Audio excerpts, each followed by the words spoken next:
Hello and welcome back. Today we are continuing our Romance of the Three Kingdoms XIII run. Last episode we pushed north and took out Cao Cao entirely in one episode. We have grown very strong, and we are kind of in cleanup mode as far as things go. If we look at kind of our force, we are in green. We have 1.5 million troops. Sun Quan, the only other remaining force, has 500,000, and so we're a little bit of cleanup mode. We also have kind of the phase of the game, or an aspect of these games that I like the most. At least I think this is where you just get the good, feels good dopamine. It's a game about characters, right? And characters are powerful, and having strong officers allows you to do a lot of stuff. And when you conquer a force, you get a whole bunch of prisoners. And you can employ those prisoners, and so that means you get to add a whole bunch of characters to your force, and this is generally really strong. And so part of what we'll be doing, we'll be adding those. We released Cao Cao because he'll never join us anyways, and we didn't feel like executing him because then none of his family would like us. But we're going to be in cleanup mode. In my mind, I was like, okay, we're just going to walk up to Xiangyang, where most of the officers are that are imprisoned. You can see the little 20 up there.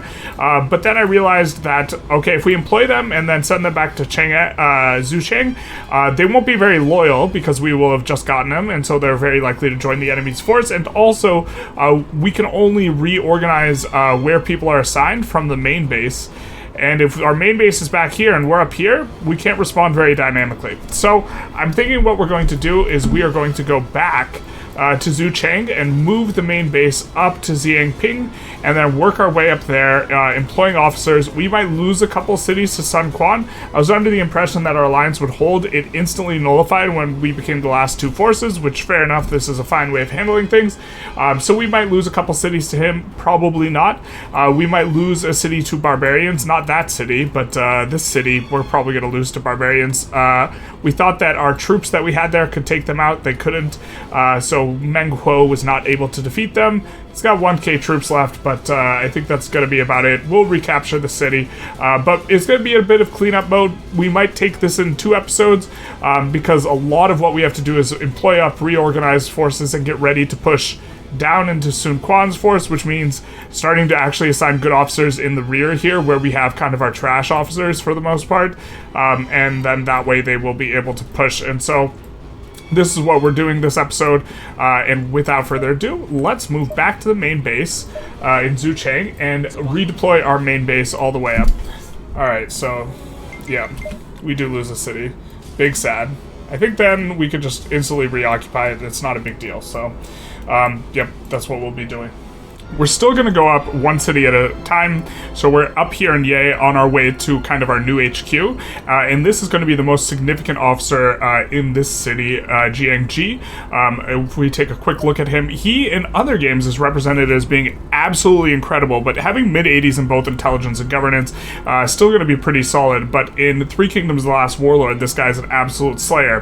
When Cao Cao thought of transferring the capital in the fear of Guan Yu's invasion, he advised against it, Jiangji. He participated in the Wu campaign. He promoted when Cao Feng became emperor. Not too much on his stuff. He has medium kind of commerce and farming both, and a little bit of negotiation. If I recall correctly, in Three Kingdoms The Last Warlord, they have the ability to develop flood defenses as like commerce, farming, flood are like the three like governance type things in that game, and I think he's really good at managing the flood stuff, if I recall correctly. But he is one of the very best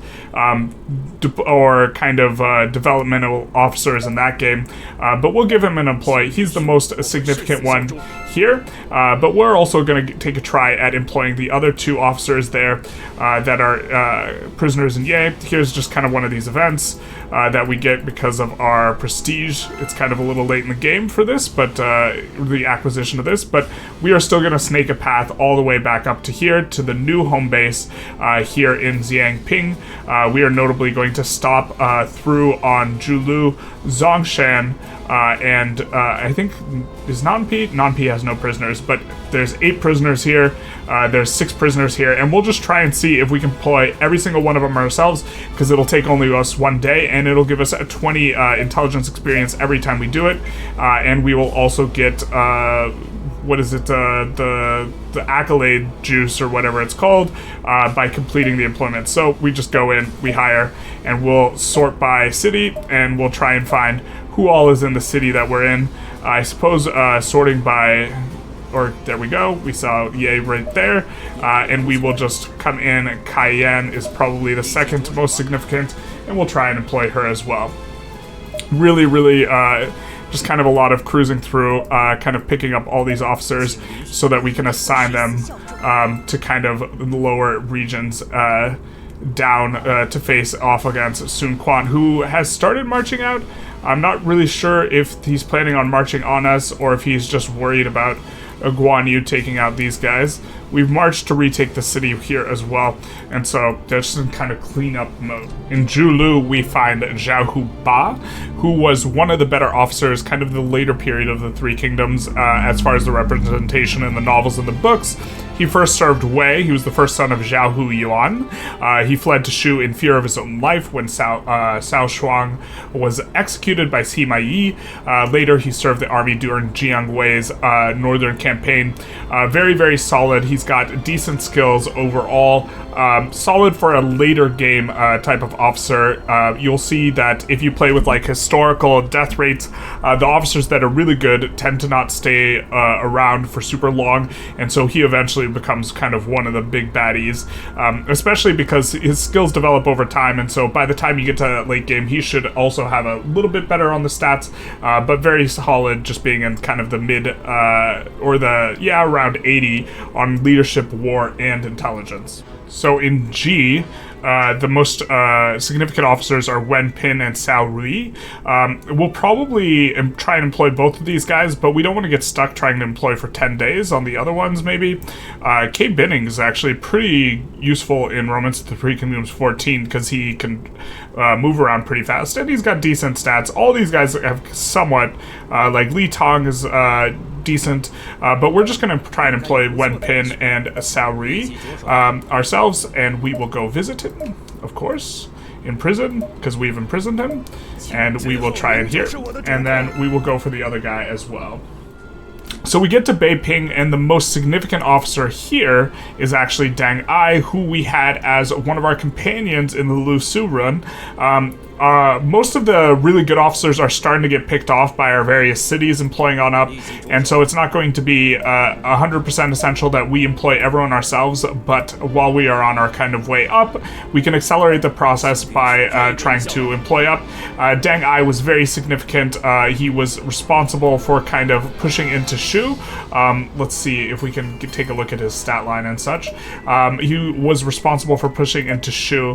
Has he already left? No. But with another guy, I forget the name of the other guy right now, but we could take a look at his stat line because he's going back to the city from whence we came, and take a quick look at Deng Ai. He's officer of Wei, participated in the battle against Shu, and his talents were recognized by Sima Yi. Allied with Zhang Hui to defeat Shu, that was the other guy, only to fall in conflict with Zhang Hui and was captured, was sent to Liu Yang. He is probably, of the later period, probably the best officer overall. Maybe Jiang Wei is better, but it's probably the one of the two of them. Definitely has a pretty good stat line on the younger side, and he is just very strong. Often he gets good types of abilities to go over rough terrain and this type of stuff, because he was famous for using mountainous paths to outmaneuver Shu, and he has really nice aptitudes: spear aptitude A, horse aptitude A, bow aptitude B.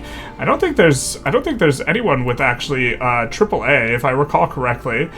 So he is tied with several others for having the absolute best in terms of aptitudes, because I don't think there's anyone with AA. Like CBE has AAB. There's not too many officers with AAB even. We see, these are the only two with AAB. There's a few, like Zhuge Liang has A blank AA. I forget what it is. These guys, a lot of really good bow aptitude from Wu, especially in this game. But I don't think... but they have no cavalry, and I think one of the better ones, I think we could sort by both. Here we have, where's Zhuge Liang? Yeah, Zhuge Liang ADA. But these guys aren't AAB. And so I think that there's, yeah, I think this might be the very best in terms of aptitude, both Deng Ai and Sima Yi. Sima Yi, we left in charge of the Zhu Cheng while we are away. We were trying to make friends with him, one of the better officers in the game. Haven't really taken a close look at him, but he was kind of the foil of Zhuge Liang in the novel or in the romanticization. So he is presented as the opposite strategist who works against Zhuge Liang. And so kind of looks very similar, has a much higher war stat than Zhuge Liang, but lower in both leadership and intelligence. I think he's lower in leadership. In this game, he might actually be higher. I'm not 100% sure, but he's got also a whole lot of skills to go along with it. Alright, so we arrive at the main base. The very first thing we're going to do is we're going to assign ministers in our new kind of territory because we don't have a minister, and we particularly want to have, at the very least, a war minister. We're going to assign Zhu Shu, whom we have made our companion. Now that he is back in the fold, we have a special relationship with him. He's going to boost our intelligence, make it easier for us to employ officers. And then war officer's not going to really matter too much. I guess we can make Zheng Liao war officer, but we don't need that right now. And then we're going to transfer, and we're going to transfer everyone who's low loyalty. We're going to search by loyalty because a lot of people will be really low loyalty because they just joined our force. We're going to move everyone who's really low loyalty who just joined our force up to us. That way we have time in which to get them more loyal. Actually, you know what we are going to need is we're going to need someone with impartiality. Can we use the... man. We also can't drag and drop, but we're going to select all these boys. You can see there's a ton of really good officers in here, but we don't want them on the front lines, at least not yet, because they can be employed by the enemy. And so this is going to help to protect us, or our officers rather, from getting picked off. And these are almost all guys who we have employed from Cao Cao. And so we are just going to do this. And yeah, I don't see most of these guys. We'll take a closer look at these guys after, but most of these guys have been employed by Cao Cao. I guess Zenshi we can bring up as well, and so it's just gonna be pulling off all these officers, you know what I mean, from the kind of frontline areas. That way we make sure that they don't get sniped. We were less careful about this than maybe we should have been earlier, and you notice they have a lot of density towards the areas here because these are the areas closer to Cao Cao's places, so they're closer to being able to employ. We're siphoning off almost no one from the back lines, and so this is going to be the first adjustment we make coming in here, which of course is going to get a bunch of ministers to be revoked, as it were. And the little fetch quest we had is complete, and she of course is a friend. So now we're gonna get to do some of the we're gonna get to start with some of the reorganization stuff that we had done, and we get a little bit of dueling experience ourselves. Boys are being hired, as one happens to happen to them when they, you know, join a force, and we can transfer over. We have 80 officers here, which is quite a lot of officers. We'll continue, all these guys who are getting employed, we'll continue to siphon them up here on a temporary basis. But I think what we're going to do is we're going to start developing the other areas of the map, and what better place to return Meng Kuo than to kind of where the Non-Mon people came from. So in Yangcheng, we will send Meng Kuo, Dong Tuna, and Ko. So there's Meng Kuo, Non-Mon person, and then we will find Dong Tu or Wutugu rather. There's also let's see, let's find her first. She was, what was she, 87? I think, wasn't she? She was, Zhurong was 87 war, right? Oh man, I'm forgetting everyone's like stat lines that we're gonna need to find. All right, we'll figure out. We'll find them. All right, I figured out why I couldn't find her, because we didn't employ her yet. We got a little bit ahead of ourselves. But if we try and employ her, it says she hates it. Zhurong truly hates me. There's no way they would accept. And they do this whenever they leave your force in this version. If they ever leave your force, they almost never want to rejoin. But she's friends with us, so why wouldn't she say yes? So we'll see if she says yes. She cannot help us. Okay, friends, but frenemies type friends. We could... we're currently visiting. Can we make her our comrade and then invite us? Yeah, Sima Fu likes us. Alright, big nice. Everyone likes when Sima Fu likes you, but can we not assign her as a comrade? We cannot set... okay, can't set her up because she's from another person's force, and we can't get her to join us because she hates our guts because she's... reasons. Man, that's so disappointing. Alright, so most of the officers are from Cao Cao's army are employed up by now, so now we have the very long process of reassigning and unassigning all titles, which will give us a good idea of who's good, and after this we can take a look at what are the very best officers we picked off from Cao Cao. So we're going to first release all, and then we will begin assigning to the ranks the very best and strongest officers we can, according to what's good, and then we'll review over kind of our own force and some of, you know, kind of the mainstays who have been like Guan Yu and Zhao Yun, as well as look at some of the new pickups we got from Cao Cao's army, which will hopefully be pretty good. We'll of course give Guan Yu the top generalship spot and continue on with our assigning. Alright, so we have assigned out all of the ranks. You'll notice a little bit of a trend, especially towards the top end. The only people eligible for that have enough merit in the accomplishments in order to be eligible for the ranks, for the very top ranks, are our own guys, kind of from the Shu force. We see Guan Yu, Zhao Yun, Zhang Fei, Huang Zhang. Zhang Liao, for example, would be among these guys if he were eligible to get this +8 boost, but unfortunately they're not eligible. If we scroll down, we actually have to go quite a little bit before we see the first Cao Cao person, which is Zhang He, then Sima Yi, and we notice the very best ministers of Cao Cao don't have enough accomplishments, and we won't be seeing them for some time. And so just kind of going to scroll through our rankings real quick. You might see some names you recognize, you might see some you don't, like Zhu Huang, Zhao Hudun, but this is kind of the current state of affairs for our final little push here, unless we get appointed emperor, and then we'll tear our hair out because we will have extra rankings with which to assign. But you'll see some people are just like criminally low as a result of not having enough merit accumulated. We also are leaving a couple slots open just in case we discover any officers or want to assign some. Some people will be mad about this, some people will be happy about this, but that's on them, you know what I mean? So if we take a look here at the very best officers, first sorting by leadership, we will see we are at the top. A big nice for us. That's mainly because we have the item that gives us +10, the Art of War. But we see Sima Yi, we talked about him a little bit already. We appointed him generalship. Normally we give him an intelligence position, but we wanted him to be able to command a lot more troops. And so we gave him a ranking that would improve his leadership in war. And then we just scrolling down, we meant to look at just our force, not all forces, current forces officers. And then we see, kind of some usual faces, Guan Yu, Zhao Yun, Zhang Liao coming up next. He's only getting +5 leadership in war from his rank. He is famous for repelling an attack on Wu, as well as being active for quite some time. He served under Lu Bu, who was the greatest warrior in the period, in defense of Hefei, which is the battle we're talking about. Held off 100,000 men with only 800 men of his own. He, especially when I was younger, he was like my favorite character when I was younger. He's still one of my very favorite Romance of the Three Kingdoms character, but he is going to be the best officer in most of these games from Wei, and I think kind of rightfully so. Then we see kind of some usual faces of Ma Kao, Huang Zhang, Zhang Fei, and then we see Zhao Huwan. Interestingly, we were able to appoint him a pretty high rank. I think he's getting +7. He was a very strong general for quite a long time under Cao Cao. He was eventually slain by Huang Zhang, but that's a him problem. And then if we come back, we can see a few more.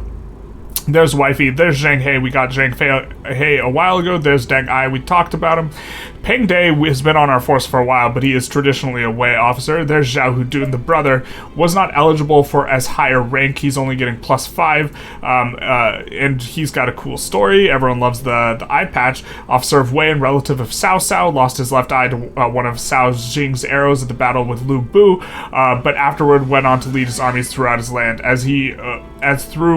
as though to follow his lord and relative, died of illness shortly after Cao Cao's death. I think it's a little bit interesting that they omitted the fact that he ate his own eye, because he said it couldn't, his mother wouldn't be proud of him or something like that if like any part of his body was to be separated from him. And then we see Zhu Huang, also a very strong officer. Zhu Huang has some pretty high variance in these Romance of the Three Kingdoms games, varying anywhere from like low 80s to mid 90s in his stat line. Officer of Wei, served under Yang Feng, was convinced by Man Chong to submit to Cao Cao. We'll probably put him in the same city as Man Chong. His intelligence gave him a pivotal role in many battles, Wei's subduer of the south.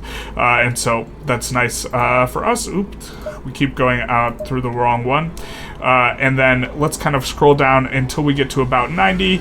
We got Zhu Shu back from Cao Cao, who was kind of present at the very start of the campaign as our officer before Cao Cao threatened his mom, so he went to join Cao Cao. And we see Hao Zhao, who was famous in Guohai. Guohai is also kind of a big deal. He was kind of a later officer. Officer of Wei, led armies under Xiao Zhen and Sima Yi, later appointed protector of Yang, pursued Zhao Huba, that's the guy who served both Wei and Shu, who revolted against Wei, rescued Sima Shao at Mount Tai Long. And then Hao Zhao is famous for protecting a city with very, very few officers, promoted Guardian of the West under recommendation of Sima Yi, defended Chen Keng Castle, skilled at defensive battles, repelled an army of 300,000 led by Zhuge Liang, with only 3,000 men of his own in under 20 days. Really kind of a feat that's somewhat similar to Zheng Liao's. He often doesn't get very much love, especially because he's kind of one of the later officers that appears later on in these games. And so generally when that happens, their aptitude or their skill is not that great. We see that he does have, a pretty strong leadership. This is decently strong for a Romance of the Three Kingdoms, Hao Zhao, and War. There's Three Kingdoms, the last warlord. Hao Zhao is extremely OP, is one of the very best officers in the game. Just an absolute nightmare to try and attack into. He'll just he does some stuff. Interesting to see a horse aptitude of A and a bow aptitude of C here. He's not always treated in this way. Sometimes he's treated as giving a really, really high bow skill, so that's kind of a bit interesting. But we will come back and take a look at some of the intelligence officers we got from Wei. In particular, this is where Wei generally in these games really shines, and what we will have picked up from them will be pretty good. The very top ranking guys are all guys who are on our force. We picked off GX Zhu a little bit earlier in an earlier episode, but this is mainly because we can assign them higher rankings, and so they are getting more benefit. We see Zun Yu. The two Zun Yus are the really kind of the pride and joy. Minister under Cao Cao, a wise man who called my own Zheng Liang, that was the advisor to the first Han Emperor, in reference to the famed strategist of the early Han, opposed the establishment of Wei and died of illness, or possibly on the Livicide shortly thereafter. The romanticization is on the Livicide. He opposed something, Cao Cao crowning himself emperor, and then after he did, he fell out a window type of thing. You know what I mean? Okay. And then we see the other Zun Yu, minister under Cao Cao and nephew of Zun Yu. That's not to be confused with Zun Yu. I think it's tonal, the pronunciation. I really don't know the distinction between these two in terms of pronunciation. Skilled in the art of war, he acted as an advisor on many battlefields. You'll notice there's a little bit of a difference in the leadership, but both have really high intelligence governance, generally speaking. He got kind of the short end of the stick in this game. Generally, they're a lot better. Then we see Cheng Yu, who was another advisor under Cao Cao, formerly named Li, reformed his ways after dreaming that he was holding up the sun. Became a strategist for Cao Cao at the recommendation of Zun Yu. Sometimes he has really, really decent leadership in these games, but 70 is okay. Decent enough at leading troops. He's got spear aptitude. He's got a little defense, a little strategy. Can make some moves. Ma Liang Kuai Yu is Liu Bao in terms of who he served, but we picked him up from Cao Cao. He's got quite a bit of intelligence and gov because he is currently a comrade. Wang Ji, one of the stronger guys, and actually we couldn't even give him to higher ranking. Officer of Wei subdued the revolt of Guanghui Jian, not sure how it's pronounced, led a vanguard against Zhuge Dan's revolt, defeating Zhu Yui and Tang Zi and killing Yu Quan, said to be master of divinations, became guardian of the south. Very solid stat line overall, very high leadership as well, especially for a kind of a later appearing officer. He is only getting a +2 boost, so he's going to be pretty good. There's Cao Pi, the first emperor of Wei and second son of Cao Cao. Wait, I thought Cao Cao declared himself emperor. Was it Cao Pi? Oh man, I'm misremembering the history there. Stole the title of emperor by forcing Xian to abdication. Okay, fair enough. Attacked both Shu and Wu, but conquered neither. Renamed Emperor Wei Wen. Unfortunately for him, his empire only lasted a few decades before it was usurped by Jin under Sima Yi. Sima Shi has gotten multiple treatments in these games, but we see he's got a pretty good stat line in terms of having a high intelligence and a pretty high leadership. He died really young, though, so he didn't really get to do too much. Minister of Wei and Sima Hui's first son, became Grand General after his father's death, often flaunting his authority. Banished Cao Feng, provoking a revolt by this guy. Died from complications of a swollen eye, posthumously named Emperor Jiang Di. And so he is the son of Sima Shi. Jiang we kind of already discussed a little bit. And then Jia Kui, Minister of Wei. Pretty good stat line, also having decent leadership as well. So you see a lot of these kind of solid ministerial leaders under Cao Cao's army, which really gives it there's a lot of depth to like Cao Cao's lineup, generally speaking, in terms of leadership, where he maybe doesn't have the very, very best leaders, although he has really, really good ones. But a lot of his, ministerial officers are like combo officers in terms of having leadership as well. GX Zhu traditionally serving under Cao Cao Man Chong. We see ministerial type. We gave him a leadership appointment, so he's getting +2 on the leadership, but he has intelligence and gov, in the 80s. We see, let's see, a lot of depth. Let's take a look. Yue Jin, Yu Jin is like dead, or we didn't see him anywhere, or maybe he's not employed here, but we did give him an officership. I'm trying to look for, I know there's a lot like Li Dian, kind of this middling everything. He doesn't have any sort of ranking. He's a governor. But a lot of their good, I guess maybe I should sort by intelligence, a lot of their decent intelligence officers also sport having a relatively high leadership score, like Cheng Yu, Zun Yu, Wang Ji, Cao Pi, Sima Shi, not Jiang Ji, poor example, Jia Kui, in a way that is not often the case with both Wu and Shu. And so it allows them to field a lot of armies that have high leadership on the game, depending on what the thing is. Gua Hai also has pretty solid stat line, everything over 80. These are often the characters in the romance, roleplay versions that I like to play, where you can kind of do a little bit of everything. So this would be a kind of officer that I would have a nice time playing. He's got horse aptitude A as well. I think if you're going to play someone, having someone with at least one aptitude in A plays pretty nice. Man Chong, kind of this ministerial leader type. Huang Quan is also kind of that type as well.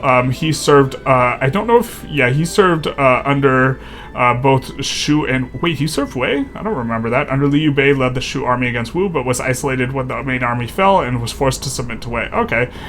Despite switching sides, however, he was always loyal to Liu Bei. I had forgotten about that. But here, Cao Cao's son, decent leadership, but clearly kind of more ministerial. Zhang Yao even, decent leadership. He can lead troops, not very good at it, or not extremely good at it. He's not even one of the intelligence-based guys, we're just really high gov. But these officers just kind of stand out to make the point. Tian Yu, very balanced, solid.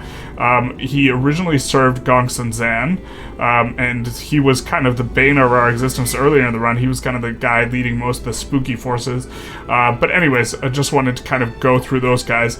Now we will begin the kind of more tedious thing of going through the map and transferring to make sure that we have a bunch of reasonably kind of staffed cities in a bunch of places.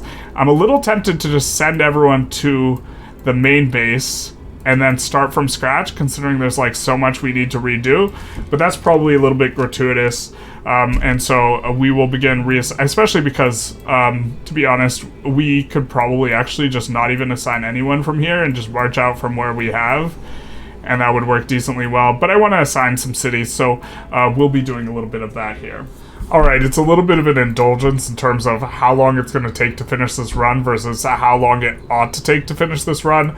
But we're going to assign everyone to the main base here, and then we are going to get to kind of making our own little places. We have an idea where some of these guys are at, where they're kicking around, so we will try not to pull them too far off of their cities when we are kind of reassigning a whole bunch of dudes. Actually, you know what?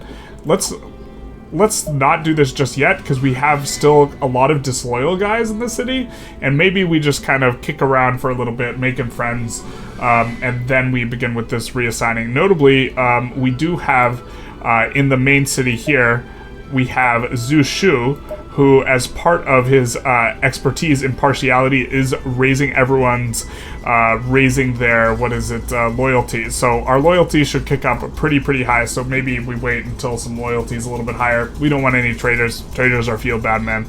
So actually, I think it's going to take us quite a long time to do that reassigning massively, trying to keep all the friends together and this sort of thing, or the people who are historically oriented together.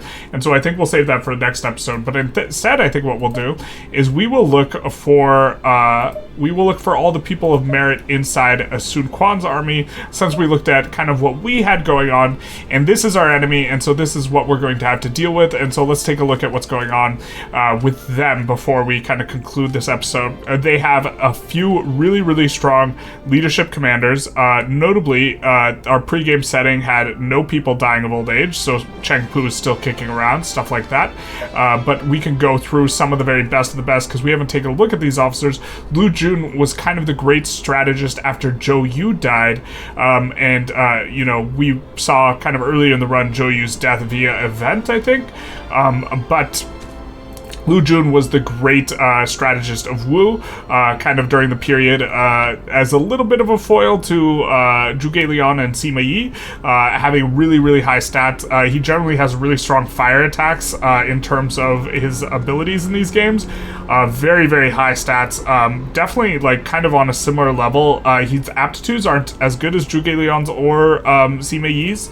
Sima Yi having the best, as we kind of talked about earlier, but his stat line is just absolutely tremendous. Lu Meng also gets a bit of a varied treatment in these games, but Lu Meng is notable for having one of the strongest overall stat lines in a lot of these games. He has really high leadership here.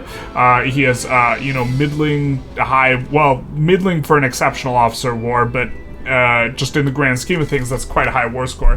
And really high intelligence. There aren't too many officers that have like 90-ish war and 90-ish intelligence. There's like Jiang Wei, who hasn't appeared yet. There's who is it?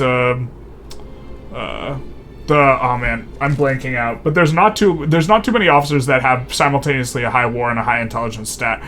Lu Meng is one of them that will generally be good at both.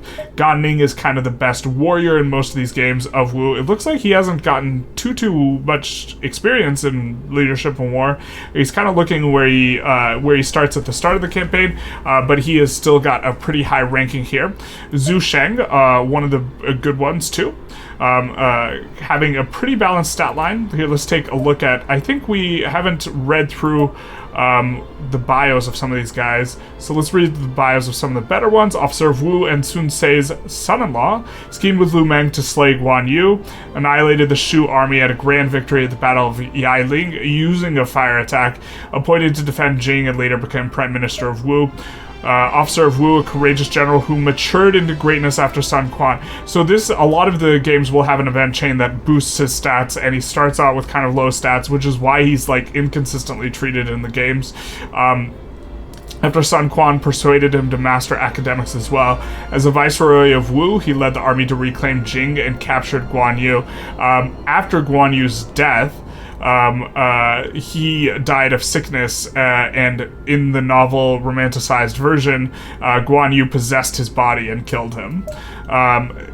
Here we have the pirate. We've taken a look at his kind of bio a little bit, kind of in the Lu Su run, or a lot of it in the Lu Su run. Zhu Sheng, very solid officer, leader of the Battle of Chibi and the attacks on Jin and Hefei. When Cao Pi advanced against Wu, he led Wu's army as a pacifier of the east and threw Wei's army into confusion by building fake fortifications. He is kind of in the later game, he is one of the better guys. We see Lu Su, who we played as, having a very solid stat line overall, pretty high leadership as well, as being one of the better ministers in the game. Generally speaking, he's got pretty high commerce in like all these games, if there's some sort of commerce farming differentiation, which there isn't always. And then we have Zhu Huan, who's he's okay. Here he's kind of this middling stat line, and he's getting the boost here, and so he's not going to be the best. Overall, they don't have kind of the depth we do. If we come back, they also don't have as high ranks to appoint people, but we see Sen Huan, Cheng Pu. Cheng Pu is pretty long serving not Sun Ce's brother, serving before Sun Quan, serving Sun Ce's brother and Sun Jian, their father, a veteran soldier who served 3 generations of the Sun family. At the Battle of GB, he served directly under Viceroy Zhou Yu and was second in command, defeated Cao Cao's army at Jiangsheng, and then we kind of have, his friend, Huang Gai, kind of the old squad. Ding Fang is also pretty good. Ding Fang is also kind of inconsistently treated in these games.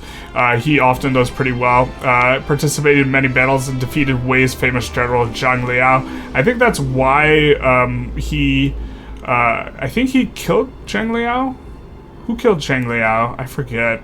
But he gets kind of inconsistent treatment regarding how good he is in these games. Sometimes he's really, really good, sometimes he's not. Zhu Ran is famous for executing the fire attack at the Battle of Yailing, and this was Lu Jun's fire attack, but overall, this is kind of where the good news kind of ends. Zhou Tai is pretty solid in terms of war, but they don't have the depth here. Really, Wu is generally one of the weaker forces, or weaker of the 3 kind of forces. Ling Tong kicking around with pretty high war. His daddy, Ling Sao, was killed by Gan Ning, who killed his father in an early battle, only to later switch sides and join Wu. However, they reconciled and they became strong, good friends. He has really high war stat in a lot of these games. Usually has a pretty low leadership stat, but I don't know if this has been boosted from experience or if they give him 80 in this one. And then as far as kind of intelligence and stuff officers go, that we have Zhuge Ke, who is the son of Zhuge Jin. Since his youth, he was loved by Sun Quan for his intelligence, seized power as the Grand Teacher after the death of Lu Jun. I think Lu Jun has a son. I guess he hasn't spawned yet. That's also pretty good. But we have the main ones to kind of write home about in this force as far as governance goes, or as far as ministers go. We have decent guys, Buji, Kanze. These guys are okay. They're getting boosted by their appointments, so really, it's not like he's up high because he has a boosts of +7 here. But Minister of Wu scored a victory during the attack of Jing by accurately reading the movements of the armies of Guan Yu and Cao Pi, made cavalry general after Sun Quan became emperor, and later rose to the position of prime minister, so he gets the prime minister slot, and overall his stats are, they're okay, but as far as the ministers go, Wu generally doesn't perform super well as intelligence. And instead what they are generally strong in, if they are strong, because they're kind of the weakest of the 3 kingdoms, is generally they have really high governance, with the 2 Zhangs usually having the highest, or one of the highest, if not the absolute highest, governance or politics or whatever is in the game. Minister under Sun Quan, known as strategist, known as one of the two Zhangs. Yep, employed at the recommendation of Zhou Yu. Rely on Zhang Zhao for all domestic affairs, according to him. Minister of Wu, one of the two Zhangs, along with Zhang Zhao. Kind of similar. Basically the same bio, but that's what happens when you get lumped in. Gu Yong is also generally pretty good in the governance. Usually he's not tremendous, but these kind of three round out kind of the high politics ministers that are particularly good. Zhuge Jin is the brother of Zhuge Liang, which is significant. He's usually pretty solid. We see here leadership of 76 is pretty good, unlike the other ministers, which are a little bit... Well, okay, Bougie is okay, but the other ministers tend to not have very high leadership, which was we're kind of contrasting with Cao Cao's kind of army in general. Lu Kai, relative of Lu Jun, minister of Wu, became famous for his excellence. This is a younger guy, yeah. The younger cats I don't know as well. Shai Zi is not normally in Wu's army. He is independent, but they've kind of employed him here. Yu Fan, and now we're starting to run out of kind of the good officers here. Oh, there's Zhuge. Yeah, we already looked at Zhuge. So that's kind of what we have faced off against us. It's really not it's not spooky at all. And to be fair, part of the quality or the overall quality being lower is the fact that if we take a look at the list, we have 267 officers, they have 79. They don't have the depth anywhere near it, and we're just recruiting up troops here. For whatever reason, I think that they haven't attacked us at all, or something like this, even though we have a lot of unprotected cities, or relatively unprotected cities, which is going to give us an opportunity to kind of rearrange and make a bunch of, themey type places before we push in for the win, because the win's basically here.